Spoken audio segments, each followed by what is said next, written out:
Asamblea dicen que quieren tratar la ley de inversiones que negaron en marzo. No la modificaron, no la corrigieron, la negaron y la archivaron. Al mismo tiempo, el Departamento de Estado emite su informe anual de competitividad y en el capítulo que refiere a Ecuador señala que es un país inseguro para invertir. No es la primera vez que le endilgan al Ecuador ese calificativo y los motivos generalmente son los mismos. Vamos a hablar sobre esto con Alberto Acosta Burneo, editor de la publicación Análisis Semanal, columnista de revista Vistazo. Alberto, buenos días, bienvenido a Contacto Directo. Muy buenos días, un gusto estar con ustedes. Alberto, en el informe se argumenta la calificación de inseguro para Ecuador en el tema inversiones, señalando que la mala relación entre Ejecutivo y Legislativo no permite que haya reformas que apunten a mejorar las condiciones para quienes tengan la intención de poner sus capitales en Ecuador. Y se refieren particularmente a la ley de inversiones que fue negada por la Asamblea. ¿Por qué, te pregunto, la política criolla termina ahuyentando a los inversionistas y se supone que todos debemos querer eso? Bueno, lamentablemente la política criolla tiene un sesgo de periodo de evaluación corto, es decir, mira el corto plazo, es una política cortoplacista. Entonces toma decisiones que en una visión de un corto plazo, si uno evalúa en un año, dice decisiones que pueden ser positivas.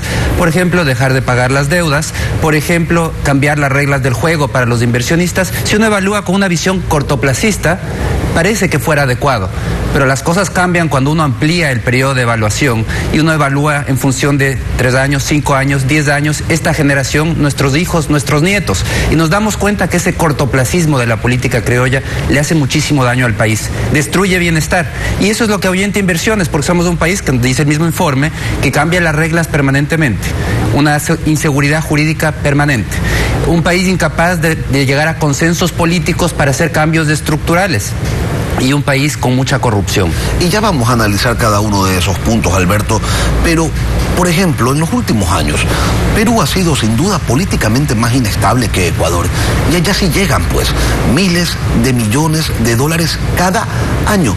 ¿Por qué, Alberto? ¿Dónde están las diferencias? La gran diferencia es que Perú ha tenido una política por el lado económico es tremendamente estable. Ha sabido crear un entorno para atraer inversiones y mantener reglas del juego estables. Los políticos se matan entre ellos, pero la economía... Exactamente, la economía funciona y se maneja con ciertas reglas estables y entonces eso atrae las inversiones. Allá no se intenta refundar la economía del país cada 2 años o cambiar las reglas del juego o decir mejor este inversionista ya váyase porque ya no me gusta que usted esté aquí, como sucedió en el Ecuador con el caso Perenco, por ejemplo. Y ya vamos también a eso, te me vas adelantando en los temas, pero vamos a tocarlos todos. Ahora, este asunto del que no se entiendan el Ejecutivo y el Legislativo se encadena con la inseguridad jurídica que mencionabas. Reglamentos que se contraponen con las leyes, reformas tributarias cada vez que canta un gallo, reformas constantes a la norma y tenemos entonces que la inestabilidad nos pasa factura. ¿Qué tan difícil es entender que reglas claras y estables terminarán beneficiándonos a todos, más aún cuando tenemos a Colombia por el norte, a Perú por el sur, Chile un poco más abajo, captando decenas de miles de millones de dólares, potenciando su economía y beneficiando a su gente? Bueno, vemos que es difícil entender cuando uno tiene esta visión cortoplacista, porque en la visión cortoplacista uno dice, quítele, embárguele a esa compañía, cambie las reglas, aumente la participación del Estado, aunque el contrato diga otra cosa. Lo importante es el beneficio hoy. Si no cambiamos esa visión, y lo lamentable es que la política criolla está basada y está presa de ese populismo cortoplacista, en donde los ciudadanos votan una y otra vez por quienes les proponen bienestar hoy, pero esa es la típica política del pan para hoy, hambre para mañana. Mientras no superemos esa visión, y esa hay que superarla en las urnas, con los ciudadanos votando por personas que ofrezcan una visión mucho más amplia, que se preocupen por tomar decisiones que no solo nos beneficien este año, nos beneficien a nuestros hijos y a nuestros nietos. En ese momento cambiará la política ecuatoriana. Un elemento que se destaca en este informe es el de la corrupción, y bueno, ya estamos acostumbrados porque cada vez que alguien hace algún informe internacional sobre Ecuador, este punto salta a la vista, pero se hace referencia puntualmente a la función judicial.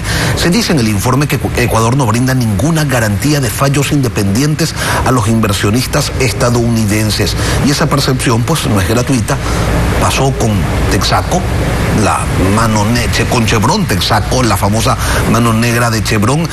Le fallaron a favor al gobierno aquí en un juez de sucumbidos, y en Estados Unidos le revirtieron y le ordenaron que había que pagar miles de millones de dólares porque el juicio había sido amañado. Hay otras empresas también que pierden juicios en Ecuador, pero los ganan en instancias internacionales, porque aquí todo se lo hace mal y luego nos toca pagar millones de dólares de indemnizaciones. Pero por acá, para ciertas personas es como que no pasara nada. Y si pasa, Alberto, ¿cómo se corrige aquello? Bueno, vemos que lamentablemente los presidentes uno a otro quieren meterle la mano a la justicia. El objetivo de los políticos es controlar la justicia.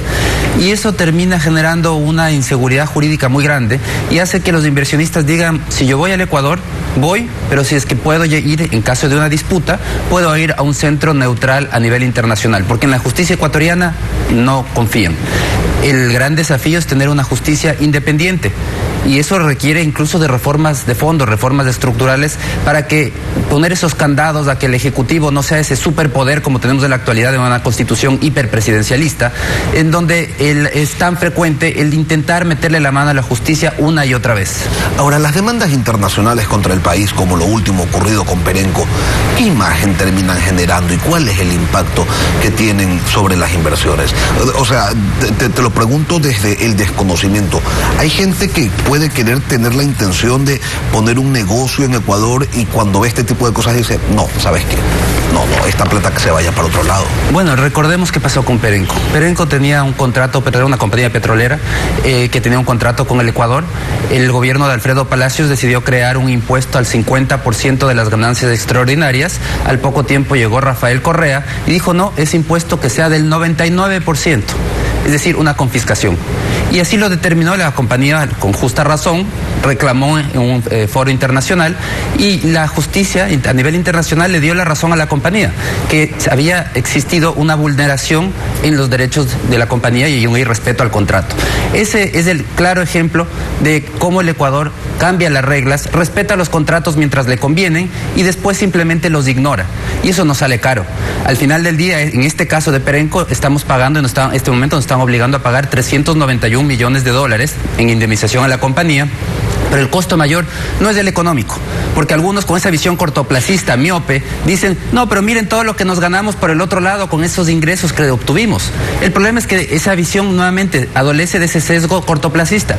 Si se evalúa en una visión de largo plazo, se puede ver que este tipo de casos son los que demuestran que el país tiene una fama de irrespeto de contratos, de ausencia de seguridad jurídica, ahuyenta inversiones. ¿Cuánto nos cuesta este tipo de casos internacionalmente publicitados en ahuyentar inversiones que no se van a realizar, empleos que no se van a crear? Todo esto por una política irresponsable cortoplacista. Alberto, ¿pero cómo es esto que Estados Unidos dice que Ecuador es inseguro para invertir, pero por otro lado el ministro de la Producción, Julio José Prado, dice en todo foro que tiene aseguradas inversiones por 5.000 millones de dólares y 1.300 millones más en solicitudes de contratos de inversión? ¿Esto que señala el ministro, que señala el gobierno ecuatoriano, se contradice con lo que indica el informe o cómo funciona este asunto? Hay que entender que es un contrato de inversión, es un acuerdo de inversión en el tiempo. Entonces podría ser en un periodo de 10 años, de 20 años. No son inversiones efectivas ni que se van a realizar el día de hoy. El resultado, las cifras, ¿qué nos dicen? Que la inversión privada en el país ha venido descendiendo. De 2018 al año pasado, cayó en 5 puntos porcentuales, alrededor de 17 a 12% del PIB, es decir, de 17% a 12% del PIB. Una caída importante, significativa, si vemos la cifra de inversión extranjera directa. El año pasado cerró en apenas alrededor de 600 millones de dólares. Es decir, hay un problema de ausencia de inversión, necesitamos muchísima más inversión si queremos que la economía crezca, que se generen empleos. Entonces, el objetivo de impulsar la inversión tiene que ser una prioridad nacional de todos los políticos, y tenemos que seguir superando esa visión populista de corto plazo, de cambio de reglas, de inseguridad jurídica que ahuyenta la inversión. Pero cuando nos dicen 5.000 millones de dólares de inversiones ya comprometidas, 1.300 son los contratos, las promesas, pero 5.000 millones de dólares en inversiones, ¿son realmente inversiones o son flujos de empresas que se encuentran operando o asentadas aquí en el país? No se trata, hay que entender que eso no se trata de un valor en un solo año. Eso son inversiones que se van a realizar en el tiempo y que dependerá del giro del negocio y de la actividad. El resultado es que al final del día se necesita mucho más. Todos esos esfuerzos por atraer inversiones son positivos, hay que hacerlos, pero el gobierno va a tener que enfrentar un tema de fondo y aquí hay un tema de gestión. Yo creo que ese es el gran desafío también. No solamente hay el tema externo y político, que es un problema, pero también hay un problema que tal vez no lo mencionan en el informe de Estados Unidos y es el problema interno, que el gobierno, el presidente da instrucciones, da lineamientos, muchas veces muy adecuados, muy correctos, pero eso no llega a quien tiene que ejecutar esa decisión. Entonces, por ejemplo, se hizo un decreto minero para impulsar la minería y los permisos ambientales, todos los trámites requeridos siguen en el olvido. Sucede lo mismo en el petróleo. Se quiere impulsar el petróleo y se habla de una meta muy ambiciosa, duplicar la producción de Petroecuador a 800,000 barriles. Y sin embargo, a nivel de los mandos medios, quienes al final del día ejecutan esas decisiones, ellos piensan que la salida no es vía inversión privada, que el Estado tiene que hacer las inversiones. Y el resultado es que tampoco permiten, no mantienen trabadas las inversiones con trámites engorrosos, permisos imposibles. Y el resultado es que todas esas iniciativas, muchas de ellas muy positivas, terminan quedándose en el aire, no se ven en la práctica. Ahora, en esa misma línea, Alberto, ¿no se equivoca el gobierno al confiar, o no se equivocó el gobierno al confiar casi todo su programa de inversiones a la consecución de alianzas público-privadas, es decir, de inversión privada para que se encarguen de eso? Y claro, las alianzas no se conforman y las inversiones y las obras no llegan y la gente se queja y reclama con justa razón. El caso de alianzas público-privadas es precisamente eso. Vemos cómo las solicitudes de alianzas público-privadas, porque existe una ley de alianzas público-privadas, esas solicitudes duermen el sueño de los justos en los ministerios correspondientes. Nadie decide, porque la burocracia se le evalúa solamente por lo que hace, pero no se le evalúa por lo que no hace, por lo que deja de hacer. Y vemos que lamentablemente hay incentivos para mejor hacer poco, porque el que hace poco se equivoca menos. Entonces, el tema que hay que solucionar, y tiene el gran desafío del gobierno en este momento, es pasar de las intenciones, muy buenas intenciones, a la ejecución. Evaluar esa ejecución y que en la práctica esos objetivos que se están planteando a través de varios decretos ejecutivos se han plasmado muy claramente, que se convierta en una realidad. Mientras tanto tendremos una economía donde vemos esta subejecución, donde vemos una falta de inversión pública y privada. Y el problema de aquí, de fondo, es esa incapacidad o esa dificultad que ha tenido el gobierno para poder plasmar en la práctica las políticas y las estrategias planteadas desde el Ejecutivo. Sin embargo, Alberto, hay quienes dicen, pues si no quieren venir a invertir al Ecuador, no vengan, que les vaya bonito. ¿Cuáles son las consecuencias de estas inversiones ridículamente bajas que tenemos comparados con nuestros vecinos? ¿Qué es lo que pasa? ¿Cuál es el efecto en la economía de bolsillo de que no haya un mayor monto de inversiones en el país? Estemos claros que los países subdesarrollados, como el caso del Ecuador, tienen una escasez de capitales. Esa es una característica natural de los países subdesarrollados. Los países desarrollados, en cambio, tienen abundancia de capitales. Por eso, acelerar el crecimiento exige para un país subdesarrollado, requiere de atraer esos capitales, que donde están en abundancia vengan a los países donde hay escasez como el nuestro.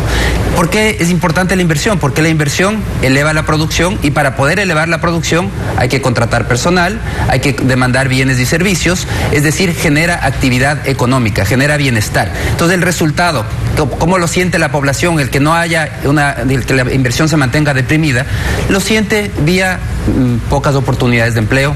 Lamentablemente en el país sigue siendo una realidad que para buscar una oportunidad laboral hay que subirse a un avión. Esa es algo muy grave, especialmente para los jóvenes. Y la manera de cambiarlo es despertando la inversión. Ojalá que los políticos de la Asamblea entiendan también la importancia de estos cambios estructurales y que el presidente logre superar esta descoordinación que existe entre los mandos medios y el Ejecutivo para aplicar de manera práctica políticas